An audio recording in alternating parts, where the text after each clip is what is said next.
Dr. Amanda Wright was drinking her morning coffee when the computer screens around her started flashing red. She worked at the Kepler Research Station, a big space station that moved around Earth looking for signals from other worlds. For 15 years, she had been listening to space, hoping to hear something from aliens. Today, that hope finally came true. The alarm was so loud that everyone in the control room stopped what they were doing. Amanda ran to the main computer and saw something that made her hands shake. A signal was coming from a star system 40 light years away. It was not just any signal. It was a distress call, the kind that meant someone was dying and needed help. Right away. "Commander Jake Morrison, get over here now," Amanda shouted across the room.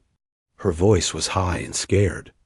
Jake was the boss of the station, a tall man with gray hair who had been in the Space Force for 20 years. He came running when he heard Amanda's voice. "What do we have?" Jake asked as he looked at the screen. The numbers and symbols meant nothing to him, but he could tell from Amanda's face that this was big. "It's a universal distress signal," Amanda said, her fingers moving fast across the keyboard. "Someone is asking for help, and they sent it to everyone they could reach. The signal is weak, but I can make out some words." The message was broken and hard to understand, but Amanda worked for 3 hours to put it together. What she found made her feel sick. An entire alien race was being killed off by another alien race.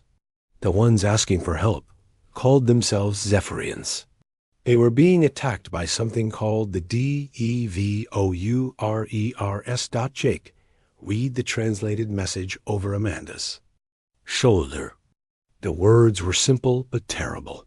"We are dying. Our people are being taken.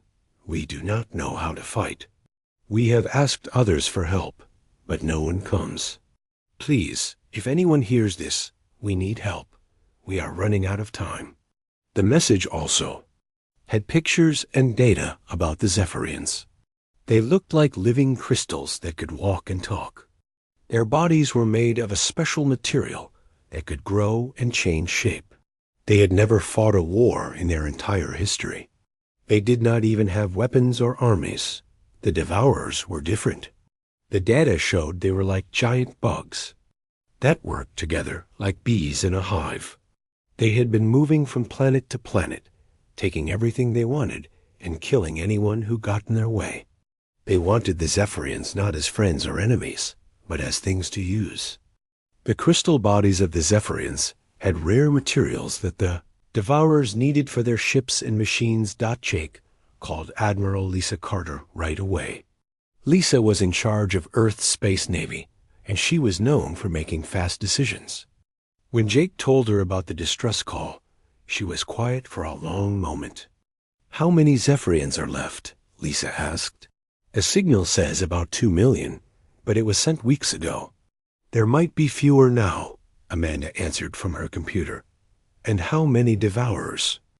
"The data shows millions of them, maybe more. They have hundreds of big ships and thousands of smaller ones." Lisa was quiet again. Jake knew she was thinking about whether Earth should get involved. This would be the first time humans had ever fought aliens, and they would be going very far from home to help people they had never met. "We're going," Lisa said finally. "Get me Captain Dan Rodriguez and tell him to pick his best people. We leave in 6 hours." Jake was surprised. 6 hours? "Admiral, we need time to plan, to figure out how to get there to—" "Commander," Lisa interrupted. "In 6 hours, thousands more Zephyrians will be dead. We have new jump gate technology that can get us there in 2 days instead of 40 years. If we wait to make a perfect plan, there won't be anyone left to save." The next few hours were crazy. The ESV Liberty, Earth's biggest and newest warship, was loaded with supplies and weapons. Captain Dan Rodriguez picked 300 of the best soldiers from Earth's Space Marines. Dr. Amanda Wright was asked to come along to talk to the Zephyrians if any were still alive. As the ship got ready to leave, more information came in about the Devourers. They were even worse than the first reports had said. They did not just kill the Zephyrians quickly. They kept them alive while they slowly took the crystal parts from their bodies. It was not war. It was torture on a massive scale. Why would they do this? Amanda asked Dan as they watched the Earth get smaller through the ship's windows.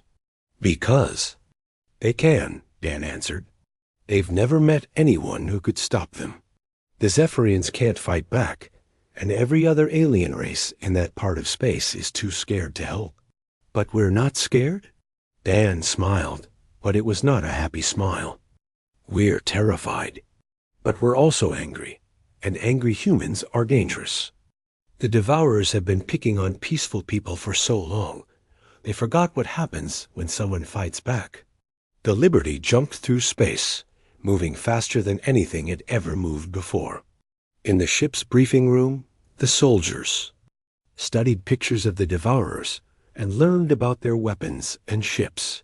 The aliens looked scary, with hard shells and sharp claws, but the humans were not impressed. They're big and they're mean, but they're also stupid, said Sergeant Kelly. Brooks, as she looked at the data. Look at how they attack. They just charge forward and expect everyone to run away. What happens when someone doesn't run? We'll find out soon enough, Dan said. Remember, we're not going there to win a war. We're going there to save people. Every minute we spend fighting is a minute the Zephyrians are dying. As the Liberty raced through space toward the Zephyr system, the crew knew they were about to make history. This would be humanity's first contact with alien life, and it would happen during a battle to save an entire species from extinction. They had no idea if they could win, but they knew they had to try. The Devourers had been killing peaceful aliens for hundreds of years. They had never faced anything like humans before. They were about to learn why Earth was called a death world, and why the people who lived there were considered the most dangerous species in the galaxy. The Liberty dropped out of hyperspace and into a nightmare. Captain Dan Rodriguez stood on the bridge looking at the main screen, and what he saw made him feel sick. The Zephyr homeworld was beautiful, but it was being destroyed right in front of his eyes. The planet looked like a giant jewel spinning in space. Cities made of living crystal covered 3 continents, and they sparkled like diamonds in the sunlight. But huge black ships were hovering over those cities, and bright beams of light were cutting the crystal buildings into pieces. Smaller ships flew around like angry wasps, chasing anything that moved. How many Devourer ships are there? Dan asked his weapons officer. I count 47 big ones, and maybe 300 smaller ships, Lieutenant Ryan Parker answered. They're spread out all over the planet. Admiral Lisa Carter's voice came through the radio from her command ship. Rodriguez, what's the situation down there? It's bad, Admiral. Really bad. The Devourers are not just attacking the cities. They're taking them apart, piece by piece. It looks like they want the crystal material more than they want to kill the people. Dr. Amanda Wright was working at her station, trying to contact any Zephyrians who might still be alive. She had been sending signals for an hour, but no one had answered back. Just when she was about to give up, her computer made a soft beeping sound. I've got something, Amanda said, her voice shaking with excitement. Someone is trying to talk to us. The voice that came through the speakers was unlike anything the humans had ever heard. It sounded like wind chimes mixed with the sound of glass breaking. But there was something else in that voice. Fear and sadness, so deep it made everyone on the bridge feel cold. Unknown ships, the voice said in broken English. Are you here? To help us or to take what is left? Amanda quickly answered. We are from Earth. We got your distress call.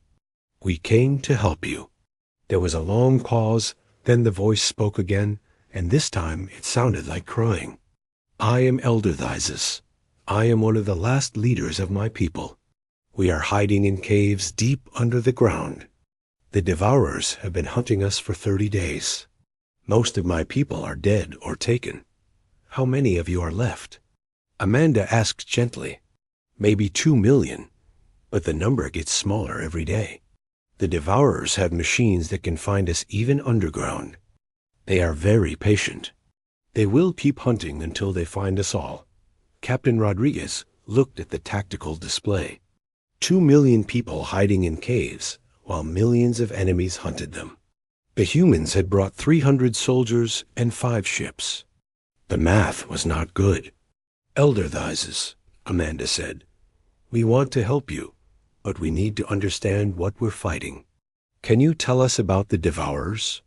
The crystal being's voice became even sadder. They are not like us. They do not think like separate people. They are all connected, like fingers on a hand. They do not feel sorry for what they do. They see us as things, not as people who can think and feel. What do they want with your people? Dan asked. Our bodies are made of rare crystals that they need for their machines. They keep us alive, or they cut pieces from us. They make the cutting very slow, so the crystal stays pure. They have done this to 50 million of my people. The bridge went quiet. Every human there had seen war and death. But this was different. This was not war.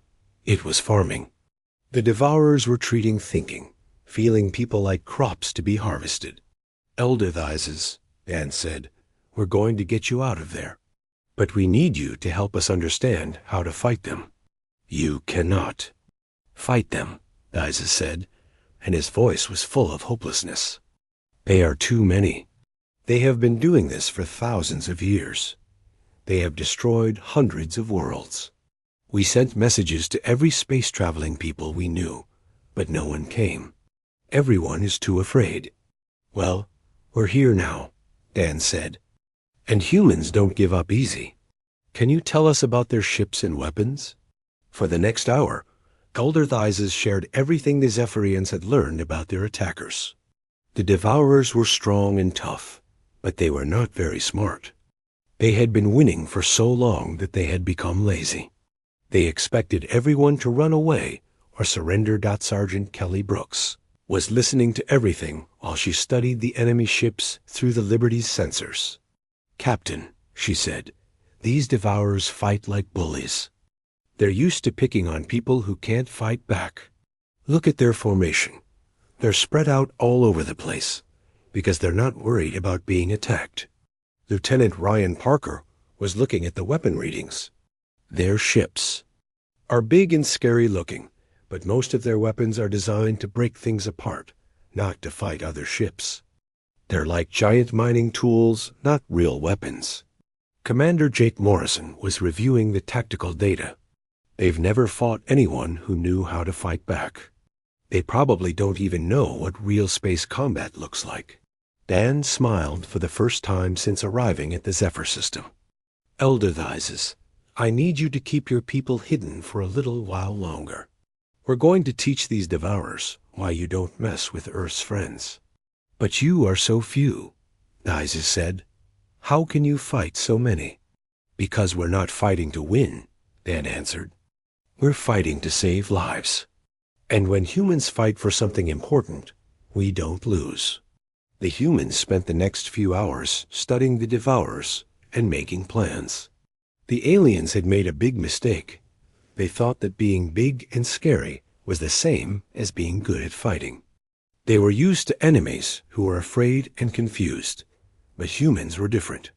Humans had evolved on a world full of dangerous animals and deadly weather. They had spent their entire history learning how to fight against things that were bigger and stronger than they were. They knew how to turn fear into anger, and anger into action. As the Liberty and her sister ships prepared for battle, Elder Thises and his people watched from their hiding places. They had never seen anything like the humans before.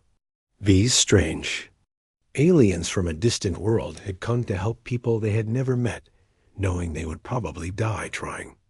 The Devourers were about to learn what happened when predators met prey that refused to be prey. The attack began at sunrise, but the Devourers never saw it coming. Lieutenant Alex Turner led 12 human fighter ships in a dive toward the planet. The alien ships were floating lazily in the sky, not watching for enemies because they had never needed to before. Alex's fighters moved like hunting birds, fast and silent. They had turned off their engines and were falling toward the planet using only gravity. The Devourers had sensors that could detect engine heat, but they could not see ships that were not using their engines. "Lightning Squadron, this is Lightning. 1, Alex whispered into his radio. "Remember, we hit the sensor towers first. If they can't see us coming, they can't fight back." The Devourer sensor towers were tall metal spikes that stuck up from their big ships. They were easy targets, but the aliens had never bothered to protect them because no one had ever attacked them before. Alex's fighter swooped down on the first tower like a hawk diving on a mouse. His laser cannon cut through the metal like it was made of paper. The tower exploded in a shower of sparks and fell into the ship below Dot in 90 seconds. All 12 human fighters had destroyed every sensor tower in the area. The Devourers were now blind and confused. They started shooting their weapons in every direction, but they were hitting their own ships more than they were hitting the humans. Up in space, Commander Sarah Davis was watching the battle from her destroyer, the Vigilant. She had been waiting for this moment. When the Devourer ships started shooting at each other, she knew it was time to move. "All ships, this is Vigilant Actual," Sarah said into her radio. "The enemy is confused and panicked. Let's show them what happens when they pick on innocent people." Sarah's destroyer shot through the Devourer fleet like a shark swimming through a school of fish. The alien ships were big and slow, designed for breaking apart cities, not for fighting other ships. They tried to turn their weapons on the Vigilant, but Sarah's ship was too fast and too smart. The Vigilant's weapons were different from anything the Devourers had seen before. Instead of big, slow beams that cut things apart, the human ship fired hundreds of small, fast missiles that could think for themselves. The missiles flew around the Devourer ships like angry bees, finding weak spots and hitting them perfectly down on the planet. Captain Dan Rodriguez and his soldiers were doing something the Devourers had never experienced: a ground attack. The aliens were used to fighting from their ships, dropping down only to collect their victims. They had never fought an enemy that came to them. Sergeant Tony Martinez led his squad through the ruins of a crystal city. The Devourers had set up a command center in the middle of the city, thinking they were safe. They had not expected human soldiers to sneak up on them. "Remember," Tony whispered to his men, "we don't want to destroy their command center. We want to take it over and use it against them." The Devourers had guards around their command center, but they were not very good guards. They were looking for scared civilians trying to run away, not for trained soldiers trying to sneak in. Tony's squad moved like ghosts, staying in the shadows and avoiding the alien patrols. When they reached the command center, Tony's men moved with the speed and precision of a machine. They had practiced this kind of attack hundreds of times. In less than 5 minutes, they had captured the entire building without firing a single shot. The real prize was inside the command center. The Devourer communication system, Tony's team, included Corporal Lisa Thompson, who was an expert with alien technology. She plugged her computer into the Devourer system and started working her magic. "I'm in," Lisa said with a big smile. "These aliens are so used to everyone being afraid of them, they didn't even put passwords on their computers." Within an hour, Lisa had turned the Devourer communication system into a weapon. She started sending fake orders to Devourer units all over the planet.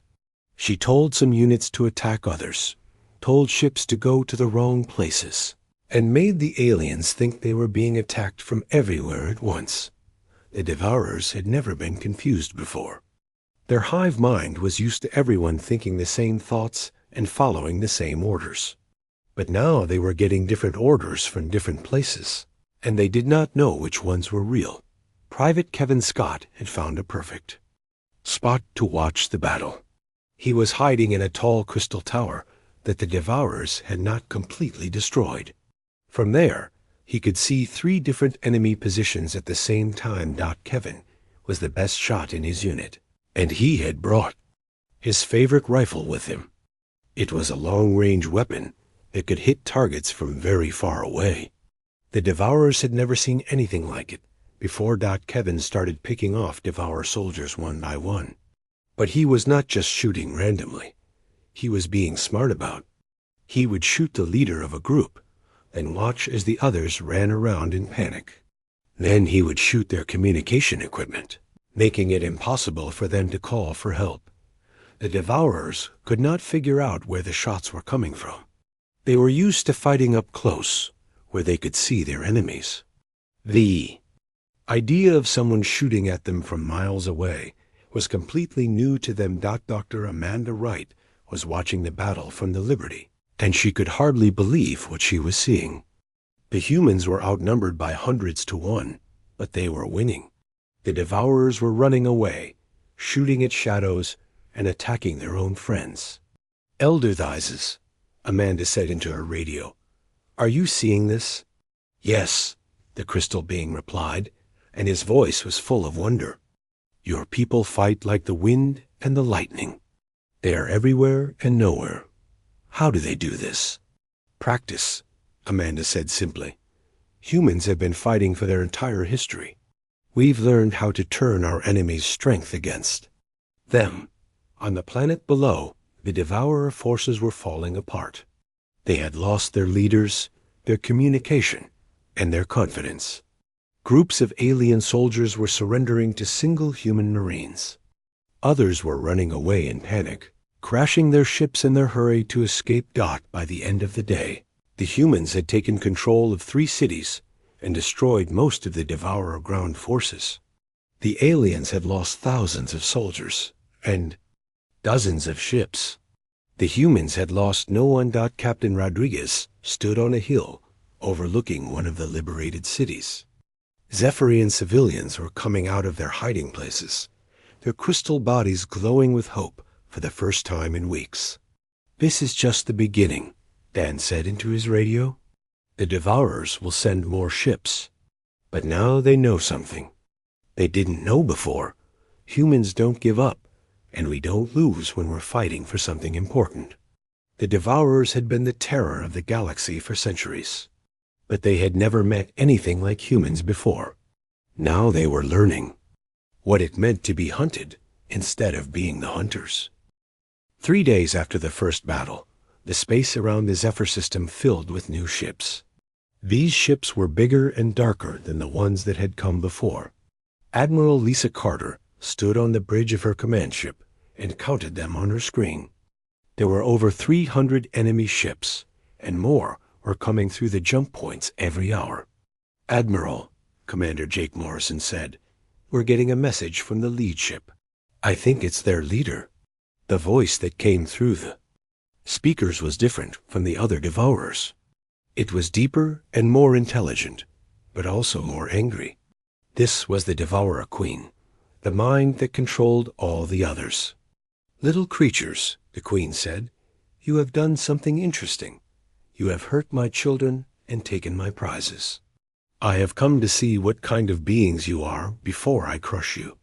Admiral Carter smiled as she answered, we're humans from Earth. We came here to help the Zephyrians. You can leave now, or we can show you why that's a good idea. The Queen made a sound like laughing, but it was not a happy sound. You amuse me, little human. I have conquered 50 worlds. I have destroyed entire civilizations. You have 5 small ships and a few hundred soldiers. What can you possibly do against my power? More than you think, Lisa answered. But you'll find out soon enough. The Queen's massive ship, as big as a city, moved closer to the planet. Around it, hundreds of smaller ships formed perfect lines and patterns. The Queen was showing off her power, trying to make the humans afraid. But Captain Dan Rodriguez was not afraid. He was excited. For 3 days, his people had been preparing for this moment. Every human soldier on the planet had been working day and night, setting up surprises for the Queen and her army. "Colonel Pete Williams," Dan said into his radio, "is Operation Thunderstorm ready?" "Ready and waiting, Captain," Pete answered, from his hiding place in the asteroid belt. "The Queen has no idea what she's flying into." The humans had not been sitting around doing nothing while they waited for the Queen to arrive. They had been very busy. Ships that looked like harmless supply vessels had been moving around the solar system, but they were not supply ships at all. They were weapons platforms in disguise. Captain Nancy Garcia had taken her stealth frigate, the Shadow, and hidden it inside a large asteroid. The ship was completely invisible to Devourer sensors. Nancy and her crew had been waiting for 2 days, living on cold food and staying very quiet. "Shadow to all units," Nancy whispered into her radio.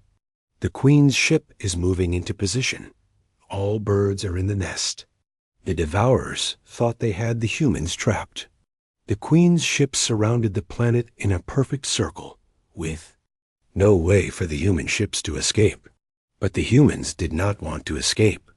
They wanted the Devourers to come closer. Major Chris Evans was floating in space in his assault armor, along with 50 other human Marines. They had launched from their ships hours ago and were drifting toward the Devourer fleet like pieces of space junk. The aliens could not see them because they were too small and moving too slowly. "Remember," Chris said to his team, "we don't need to destroy their ships. We just need to capture them. Once we control their ships, we can use them against the rest of the fleet." The battle began when the Queen gave the order to attack. Her ships fired thousands of weapons at the human fleet, filling space with deadly beams of energy. But the human ships were not where the Devourers thought they were. Commander Sarah Davis had moved her destroyer behind one of the planet's moons. When the Devourers fired at the place where her ship used to be, she came out from behind the moon and attacked them from the side. Her missiles hit 3 enemy ships before they knew what was happening. The Queen was confused. Her sensors showed that she had destroyed the human ships, but the humans were still fighting. How are they still alive? She asked her officers. The answer came when Nancy Garcia's stealth ship appeared right next to the Queen's flagship. The Shadow had been hiding in the asteroid field, but now it was close enough to touch the enemy ship. "Surprise," Nancy said as her ship fired all its weapons at once.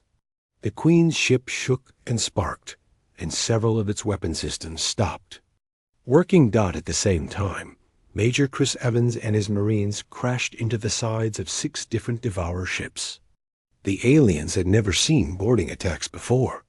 They did not know how to fight enemies who were already inside their ships. Chris and his team moved through the enemy ship like they owned it. The Devourers inside were confused and scared. They had never fought in the narrow hallways of a spaceship before. But the humans had trained for this kind of fighting their whole lives. Within an hour, Chris's team had taken control of their ship. They turned the ship's weapons on the other Devourer vessels, and suddenly the Queen's perfect formation was falling apart, docked down on the planet. The Devourer ground forces were having their own problems. Sergeant Jennifer Cole had led her squad into a toxic storm that covered half a continent. The storm would have killed most aliens, but humans could survive in it with the right equipment. "The Devourers can't see us in this storm," Jennifer told her team. "Their sensors don't work in the poison clouds. We can get right up next to them before they know we're there." Jennifer's plan worked perfectly. Her squad appeared out of the storm like ghosts and attacked a Devourer base. The aliens were so surprised that they surrendered without fighting. Lieutenant Mike Johnson had found an even better way to fight. He had noticed that the Devourers liked to set up their bases in the strongest buildings they could find. So Mike had found a way to make those strong buildings into traps. Mike's demolition team had spent 3 days placing small charges in the support beams of a damaged crystal city. When a whole regiment of Devourer soldiers moved into the area, Mike set off the charges. The entire district collapsed on top of the aliens, trapping thousands of them under tons of crystal and metal. The Queen watched her forces being destroyed from every direction. This was not how wars were supposed to work. Her enemies were supposed to line up in front of her so she could crush them with her superior numbers. But these humans were everywhere and nowhere, hitting her from directions she had not even thought of. "Enough," the Queen finally said. "I will negotiate with these humans. Tell them I will spare the crystal beings if they leave this system." But Captain Rodriguez's answer was broadcast to every ship in the system. "We don't make deals with people who hurt innocent civilians. You have one choice: surrender now or be destroyed. There is no third option." The Queen had never heard words like that before. In her thousands of years of life, everyone had always begged her for mercy or tried to bargain with her. No one had ever told her to surrender. "You cannot defeat me," the Queen said, but her voice was not as confident as before. "I have millions of soldiers, thousands of ships, and we have something you'll never understand," Dan answered. "We have a reason to fight that's bigger than ourselves. That makes you stronger than any army." The Queen tried one last desperate attack, sending all her remaining ships at the human fleet at once, but it was too late. Her forces were scattered, confused, and demoralized. Half her ships were under human control, and the other half were too damaged to fight effectively. The battle ended not with a bang, but with silence. The Queen's hive mind, which had controlled millions of Devourers across the galaxy, simply stopped working. The shock of complete defeat was too much for her to handle, and her mental connection to her children was severed forever. Across the galaxy, millions of Devourer drones suddenly found themselves thinking their own thoughts for the first time in their lives. Most of them were so confused and scared that they just flew away, looking for somewhere to hide and figure out who they were now that they were free. 6 months after the great battle, the Zephyr system looked completely different. The crystal cities were growing again, reaching toward the sky like living towers of light. But now there were other buildings too, human-style structures made of metal and concrete that housed the new Earth Defense Station. Elder Thyses stood in his rebuilt council chamber, looking out at the strange sight of human and Zephyrian children playing together in the crystal gardens. The young Zephyrians glowed with soft colors when they were happy, and the human children had learned to recognize what each color meant. "It is hard to believe," Thyses said to Dr. Amanda Wright, who had stayed behind to help with the rebuilding. 6 months ago, my people were hiding in caves, waiting to die. Now our children are learning to laugh again." Amanda smiled as she watched a human girl teaching a young Zephyrian how to kick a soccer ball. The crystal child was having trouble with the concept at first, but when he finally managed to kick the ball, his body lit up like a rainbow. "Children adapt fast," Amanda said. "They don't carry the old fears like adults do. To them, this is just normal life." But not everything was simple. The Zephyrians faced a problem that no peaceful species had ever dealt with before. They now knew that the universe was a dangerous place. They could not go back to their old lives of trusting everyone and never preparing for trouble. Commander Jake Morrison had been working with Zephyrian engineers to build early warning systems around their solar system. The new sensors could detect enemy ships from very far away, giving the crystal people time to call for help if they needed it. "The important thing," Jake explained to a group of Zephyrian leaders, "is not to become paranoid, but to be prepared. You don't have to become fighters, but you should be able to defend yourselves until help arrives." The humans had set up a permanent base on the third moon of the Zephyr system. Captain Dan Rodriguez had been promoted to colonel and put in charge of the new Galactic Protection Force. His job was to train other species how to defend themselves without giving up their peaceful ways. Sergeant Kelly Brooks had become something she never expected to be: a teacher. The Zephyrians had asked her to start a self-defense academy where crystal beings could learn basic protection skills. Kelly had to completely change how she taught because the Zephyrians were not physically built for human-style fighting. Remember, Kelly told her first class of Zephyrian students, you're not trying to hurt anyone. You're trying to get away from danger and call for help. Your crystal bodies are actually very good at this if you learn how to use them right. The Zephyrians discovered that their crystal forms could do things in emergencies that they had never tried before. They could make themselves very hard to break, or they could become slippery and difficult to grab. Some could even create bright flashes of light to confuse attackers. Captain Nancy Garcia had taken her stealth ship and started patrolling the space lanes around Zephyr. Her job was to watch for any signs of new threats and to escort Zephyrian ships when they traveled to other worlds. The word is getting out, Nancy reported to Colonel Rodriguez during one of her regular check-ins. Other species are starting to talk about what happened here. Some are scared of us, but most are curious. The curiosity was turning into something bigger. Every week, Admiral Lisa Carter received new messages from alien governments. Species that had been hiding from the Devourers for centuries were now reaching out to Earth, asking for help or protection, not the Galactic Council, which had ignored Earth for years because humans seemed too violent, suddenly wanted to meet with Earth's leaders.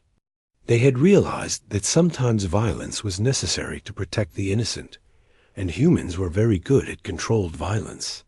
They want us to lead a new peacekeeping force, Admiral Carter explained to the Earth government during a video call.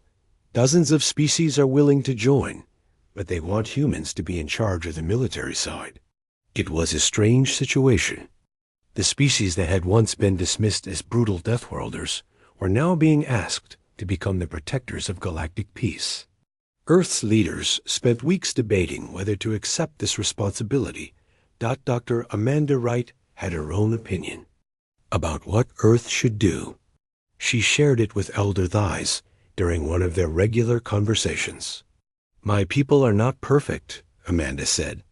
We can be aggressive and stubborn, but we also have something that many peaceful species have lost. We remember what it's like to be afraid, and we refuse to let fear control us. Elder Thighs had been thinking about the same thing. His people were slowly learning to live with the knowledge that bad things could happen, but they were not letting that knowledge make them cruel or suspicious. Your species came when we called, Thighs said. You risked your lives for people you had never met. That tells me everything I need to know about what kind of protectors you would be. Lieutenant Ryan Parker had been studying the scattered Devourer, survivors who were still floating around the galaxy. Most of them were harmless now, confused creatures trying to figure out how to live without the Queen's hive mind telling them what to do. Some of them are actually trying to help, Ryan reported. They're sharing information about other dangerous species in the galaxy, trying to make up for what they did when they were controlled by the Queen. The final decision came when a new distress call reached Earth. This time, it was from a species called the Melodians, who were being attacked by a different group of aliens. The message was simple. We heard about what you did for the Zephyrians. Please help us too. Earth's answer was to launch the largest space fleet in human history. But this time, they were not going alone. Ships from 12 different species joined the human fleet, all flying under the banner of the new Galactic Protection Alliance. Colonel Rodriguez stood on the bridge of the new flagship, the Unity, as the fleet prepared to jump to the Melodian system. With him were officers from 6 different species, including a young Zephyrian named Kess, who had volunteered to serve as a communications specialist. All ships, this is Unity Actual, Rodriguez said into his radio. Today we're not just humans helping aliens, or aliens helping humans. Today, we're all people helping people. Let's go show the galaxy what that looks like. As the fleet jumped through space toward their new mission, Elder Thizes sent a final message to Admiral Carter on Earth. The message was broadcast to every member species of the new alliance. 1 year ago, my people thought we were alone in a dark and dangerous universe, Thizes said. Then Earth's children came to our rescue, not because they had to, but because they chose to. Now the universe is still dangerous, but it is no longer dark. Wherever there is suffering, there will be help. Wherever there is cruelty, there will be justice. This is the promise of the Alliance, and this is the gift that humanity has given to all of us, the knowledge that good people will always stand up for what is right. The message ended, but its meaning spread across the galaxy at light speed. The age of hiding from bullies was over. The age of standing together had begun, and at the center of it all were the humans, the species that had learned to turn their violent nature into a force for protecting the innocent. The Deathworlders had become the galaxy's guardians, and the universe was safer because of it.